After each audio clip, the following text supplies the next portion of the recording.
여러분 안녕하십니까? 김영석입니다. 제가 올해로 100세를 훌쩍 넘긴 시간을 살다 보니 젊은 시절에는 그저 고리타분한 옛말로만 들렸던 선조들의 지혜가 얼마나 깊은 통찰이었는지를 온몸으로 체감하게 됩니다. 오늘 저는 여러분과 함께 조금은 무거운 하지만 반드시 짚고 넘어가야 할 생존의 이치에 대해 이야기를 나누고자 합니다. 우리가 흔히 듣는 말 중에 70불출외, 70부추, 80비가중, 80귀가중이라는 말이 있습니다. 1년이 넘으면 먼 길을 떠나지 말고 80이 되면 집안으로 돌아와 머물라는 뜻이지요.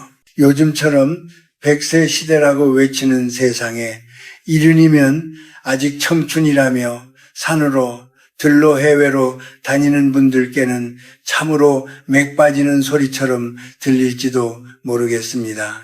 교수님, 요즘 70은 예전의 시인이나 다름없는데 너무 고지식한 말씀 아닙니까? 라고 묻고 싶을 겁니다. 하지만 여러분, 제가 100년의 세월을 건너오며 목격한 진실은 조금 다릅니다. 이 말은 단순히 몸이 노쇠했으니 조심하라는 노인네의 잔소리가 아닙니다. 이것은 우리 눈에 보이지 않는 생존 에너지, 즉 우리 조상들이 말했던 기치와 명민의 경계를 지키라는 엄중한 생존 전략입니다. 사람의 일생에는 하늘이 허락한 보이지 않는 에너지 주머니가 있습니다. 젊은 시절에는 그 주머니가 화수분 같아서 아무리 써도 마르지 않을 것 같지만 쉰을 넘기고 60을 지나 70에 접어들면 그 주머니의 바닥이 보이기 시작합니다. 이때부터는 에너지를 생산하는 것이 아니라 남아있는 것을 어떻게 보존하느냐가 생사의 갈림길을 결정합니다. 70에 멀리 나가지 말라는 것은 무엇을 의미할까요? 그것은 자기 생명의 뿌리가 박힌 토양을 떠나지 말라는 뜻입니다. 사람은 나이가 들수록 자신이 살아온 공간, 익숙한 공기, 그리고 오랜 시간 깃들어온 땅의 기운과 동화됩니다. 갑작스러운 여행이나 낯선 환경은 젊은이들에게는 자극과 활력이 되지만 70의 노객에게는 남은 생체 에너지를 급격히 소모시키는 누수가 됩니다. 익숙지 않은 잠자리, 달라진 음식, 낯선 사람들과의 긴장은 우리 몸속 깊은 곳에 생존 에너지를 갉아먹습니다. 실제로 제 주변에서도 70이 넘어 무리하게 장거리 여행을 다녀오신 뒤 급격히 기력이 쇠하여 끝내 회복하지 못하는 분들을 많이 보았습니다. 그것은 단순히 피곤해서가 아닙니다. 자신의 에너지가 감당할 수 있는 범위를 넘어서는 외출을 감행했기 때문입니다. 80의 집으로 돌아오라는 말씀은 또 어떠합니까? 이것은 사회적인 관계와 욕망으로부터의 철수를 의미합니다.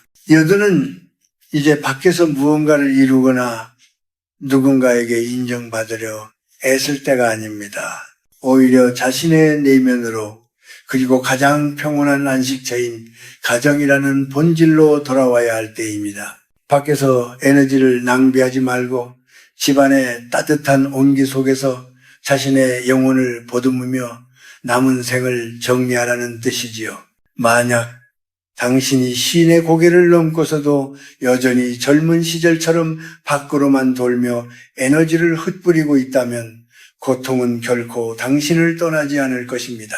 자연의 섭리는 해가 지면 만물이 집으로 돌아가 쉼을 얻는 것과 같습니다. 사람의 일생도 저녁 노을이 지는 시기에는 그에 걸맞은 처신이 필요합니다. 이것은 태보가 아닙니다. 가장 소중한 나라는 존재를 끝까지 지켜내기 위한 지혜로운 선택입니다. 이 이치를 깨닫지 못하고 끝까지 밖으로만 치닫는 사람은 결국 길 위에서 길을 잃게 됩니다. 이제 여러분도 자신의 남은 에너지가 어디로 흘러가고 있는지, 혹시 밑 빠진 독에 물을 붓듯 무의미하게 소모하고 있지는 않은지 깊이 들여다보아야 할 때입니다. 여러분, 이제 조금 더 깊은 이야기를 해보려 합니다. 왜 우리는 그토록 에너지의 보존에 집착해야 하는 걸까요? 제가 살아보니 인생은 마치 커다란 양초 한 자루를 태우는 것과 같습니다. 어떤 이는 초반에 화려하게 불꽃을 피우려 심지를 크게 돋우고 어떤 이는 가늘고 길게 불빛을 유지합니다. 하지만 분명한 사실은 우리 모두에게 주어진 한 밀랍의 양은 정해져 있다는 것입니다. 우리가 흔히 나이값을 해야 한다고 말하지요. 그 나이값의 핵심은 바로 자신의 에너지가 예전만 못하다는 것을 인정하는 겸손에 있습니다. 젊은 시절의 에너지는 샘물 같아서 폰에도 다시 차오르지만 이른과 여든의 에너지는 고인물과 같습니다. 한 바가지 퍼내면 그만큼 바닥이 드러나는 법이지요. 그런데도 많은 이들이 젊은 날의 활력을 그리워하며 무리하게 몸을 움직이고 마음을 씁니다. 이것이 바로 생존 에너지를 고갈시키는 주범입니다. 노화라는 것은 단순히 주름이 늘고 기력이 떨어지는 현상이 아닙니다. 그것은 영혼과 육체의 결합력이 느슨해지는 과정입니다. 우리 조상들이 70과 80의 경계를 강조한 이유는 이 시기에는 작은 충격에도 영혼의 뿌리가 흔들릴 수 있기 때문입니다. 갑작스러운 환경의 변화, 즉 낯선 곳으로의 이동이나 무리한 활동은 육체라는 그릇을 흔들어 그 안에 담긴 생존의 기운을 쏟아버리게 만듭니다. 제 친구들 중에도 그런 이들이 있었습니다. 평생을 성실하게 살다가 은퇴 후에 이제야 내 세상을 만났다며 전국 방방곡곡을 누비고 심지어는 히말라야나 험지를 찾아 떠나던 이들이었지요. 겉으로는 정정해 보였고 주변의 부러움도 샀습니다. 하지만 그 불꽃은 너무나 짧았습니다. 무리한 여정 끝에 돌아온 그들은 하나같이 원인 모를 병증에 시달리거나 갑작스러운 사고로 유명을 달리했습니다. 그것은 육체가 버티지 못한 것이 아니라 그 사람의 생존 에너지가 감당할 수 있는 선을 넘어서 버렸기 때문입니다. 동양의 철학에서는 이를 안분지조 안펀지조이라 합니다. 자기 분수에 편안히 머물며 만족할 줄 아는 마음이지요. 특히 이른이 넘어서의 안분지족은 선택이 아니라 생존을 위한 필수 덕목입니다. 내가 갈 수 있는 거리, 내가 만날 수 있는 사람, 내가 쓸 수 있는 마음의 양을 스스로 제한해야 합니다. 이것은 인생의 반경을 좁히는 답답한 일이 아닙니다. 오히려 남은 에너지를 한데 모아 내면의 빛을 더 밝게 만드는 고도의 집중입니다. 또한 우리는 욕심이 에너지를 얼마나 갉아먹는지 알아야 합니다. 늙어서도 자식 일에 일일이 간섭하고 재산의 한 푼이라도 더 주려 애쓰며 과거의 명성에 집착하는 행위들, 이 모든 것들이 사실은 엄청난 양의 생존 에너지를 태워 없애는 일들입니다. 화를 한번 낼 때마다, 걱정을 한번 할 때마다 여러분의 수명줄은 조금씩 짧아지고 있다고 해도 과언이 아닙니다. 한국인들에게는 유독 한헌과 정신이 많지요. 이것이 때로는 삶의 원동력이 되기도 하지만 노년기에는 독이 되기도 합니다. 누군가를 미워하는 마음, 섭섭해하는 마음을 붙들고 있으면 에너지는 순식간에 휘발됩니다. 그래서 저는 늘 말합니다. 용서하라고 말입니다. 그것은 상대방을 위해서가 아니라 오로지 나의 생존 에너지를 지키기 위한 이기적이고도 절박한 선택이어야 합니다. 80의 나이에 집으로 돌아오라는 것은 결국 나의 에너지 주머니를 가장 안전하게 지킬 수 있는 성체 안으로 들어가라는 뜻입니다. 세상의 소음으로부터 멀어지고 내 몸과 마음이 가장 편안해하는 익숙한 리듬 속으로 침잠하는 것, 그것이 바로 천수텐서를 누리는 비결입니다. 여러분, 지금 당신의 양초는 얼마나 남아 있습니까? 그 불꽃이 흔들리고 있다면 이제는 바람이 불지 않는 곳으로 자리를 옮겨야 할 때입니다. 여러분, 나이가 든다는 것은 마치 가을날 산등성 위에 홀로 서 있는 나무와 같습니다. 허리에 뜬 잎사귀들은 하나 둘 바람에 날려보내고 결국은 앙상한 가지와 깊은 뿌리만으로 겨울을 맞이해야 하는 법이지요. 그런데 많은 이들이 이 당연한 이치를 거부하려 애를 씁니다. 이미 떨어진 잎사귀를 다시 가지에 붙이려 허우적거리는 모습, 그것이 바로 우리네 노년의 집착이자 고통의 시작입니다. 제가 100년을 살며 가장 안타깝게 보아온 것은 사회적 지위나 경제적 부를 끝까지 손에 쥐고 놓지 않으려다 오히려 추하게 무너지는 이들의 모습입니다. 내가 예전에는 마리아로 시작하는 과거의 영광에 매몰된 대화 혹은 자식들의 삶을 자신의 의지대로 휘두르려는 강박, 이러한 것들은 사실 깊은 불안에서 나옵니다. 내가 잊혀질까봐, 내가 쓸모없어질까봐 두려운 것이지요. 하지만 여러분, 분명히 알아야 합니다. 우리가 무언가를 꽉 붙잡으려 할 때 우리의 생존 에너지는 그 손끝으로 다 빠져나갑니다. 특히 한국 사회에서 부모로 산다는 것은 참으로 고단한 일입니다. 자식을 위해 평생을 바치고도 정작 노년이 되어 자식에게 소외당할 때 느끼는 그 배신감과 서운함은 이루 말할 수 없지요. 내가 너를 어떻게 키웠는데 라는 말이 목구멍까지 차오를 때가 많을 겁니다. 하지만 그 섭섭함이야말로 여러분의 명명을 갉아먹는 가장 무서운 벌레입니다. 자식은 자식의 인생이 있고 나는 나의 남은 길이 있습니다. 70이 넘어서도 자식의 일거수일투족에 마음을 졸이는 것은 스스로를 감옥에 가두는 것과 다름없습니다. 또한 노년의 고독을 어떻게 대하느냐가 그 사람의 품격을 결정합니다. 흔히 고독을 슬프고 외로운 것이라 생각하지만 사실 고독은 우리 영혼이 마지막으로 정화될 수 있는 유일한 기회입니다. 밖으로 향하던 시선을 안으로 돌려 오롯이 나 자신과 마주하는 시간 말입니다. 이른에 멀리 나가지 말고 80의 집으로 돌아오라는 선조들의 가르침은 바로 이 고독의 시간을 소중히 여기라는 뜻이기도 합니다. 젊은이들이 노인을 외면한다고 해서 서러워하지 마십시오. 그것은 자연스러운 세대 교체의 흐름입니다. 오히려 대접받으려 하고 중심에 서려 할수록 고독의 무게는 더 무거워집니다. 인정을 구걸하지 마십시오.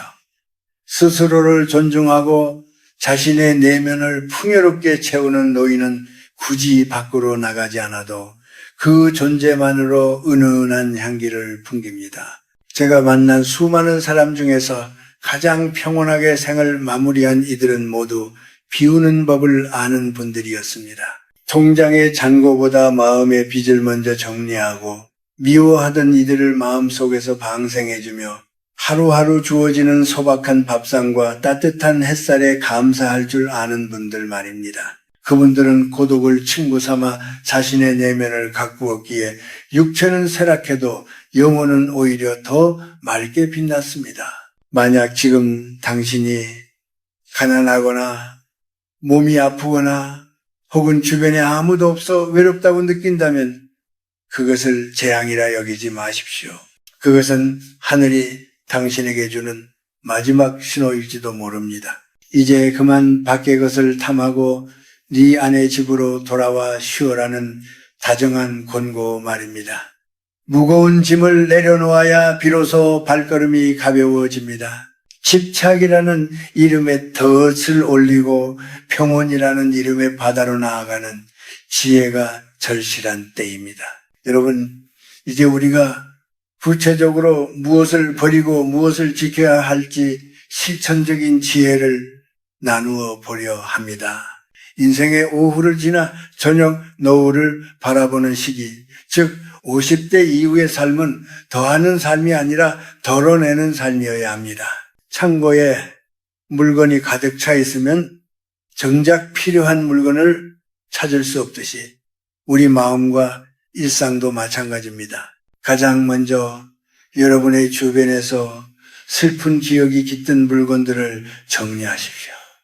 우리는 종종 과거의 아픔이나 미련이 담긴 물건들을 버리지 못하고 끼고 삽니다. 그것은 단순히 물건이 아니라 당신의 에너지를 과거에 묶어두는 쇠사슬입니다. 오래된 편지, 이미 끊어진 인연의 사진들, 볼 때마다 가슴 한구석이 아릿해지는 유품들, 이제는 그것들을 기꺼이 놓아주어야 합니다. 물건이 비워진 자리에 비로소 현재의 평온이 깃들 수 있습니다.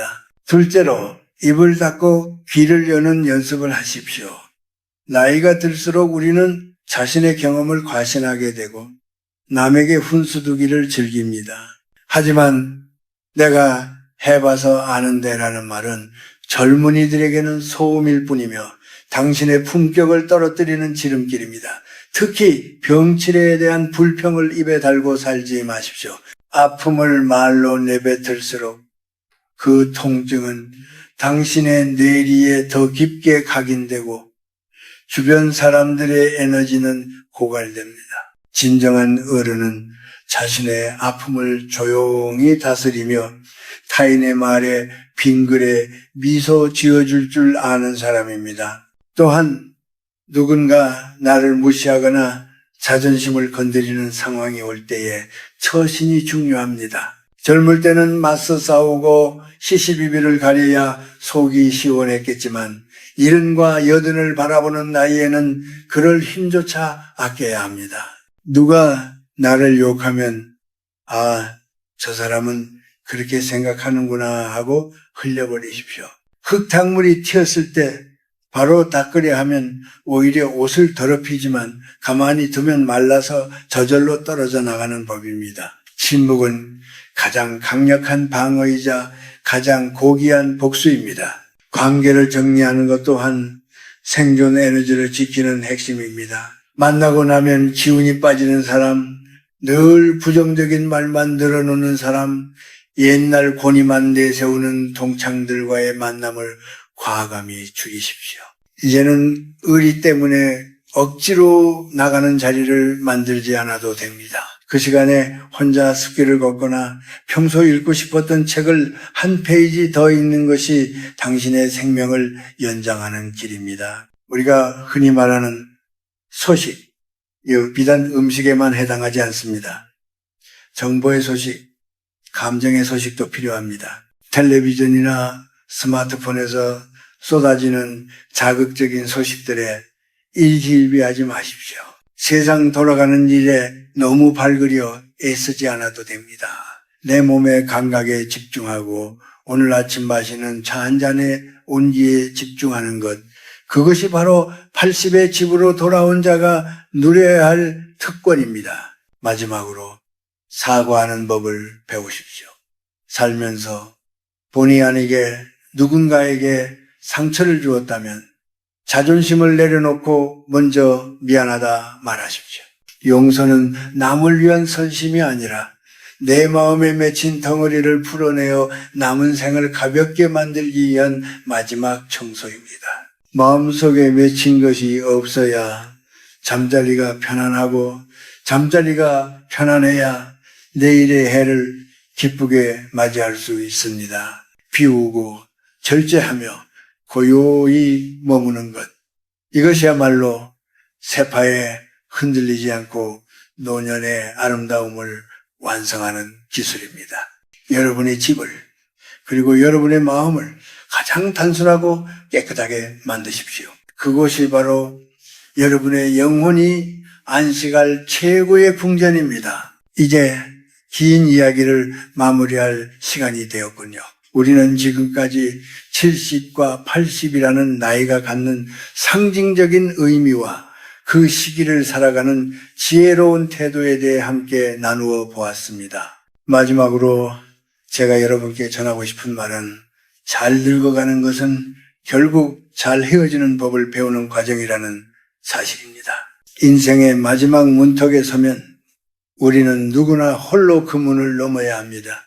아무리 사랑하는 자식도 평생을 함께한 배우자도 그 길을 대신 가줄 수는 없습니다. 그래서 옛사람들은 80에 집으로 돌아오라고 했습니다. 그 집은 비단 비바람을 막아주는 물리적인 건물이 아니라 내 영혼이 태어난 곳, 즉 본연의 자기 자신을 의미합니다. 밖으로 향했던 모든 욕망의 끈을 거두어드리고 오롯이 나만의 공간에서 나의 삶과 화해하는 시간을 가지라는 뜻이지요.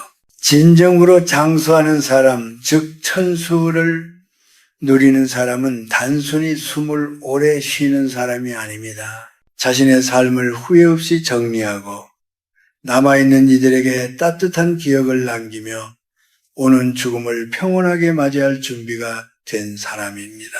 나는 할 일을 다 했다, 고맙다, 미안하다. 이 세 마디를 기쁘게 할 수 있다면 그보다 더 성공한 인생은 없을 것입니다. 여러분, 죽음을 두려워하지 마십시오.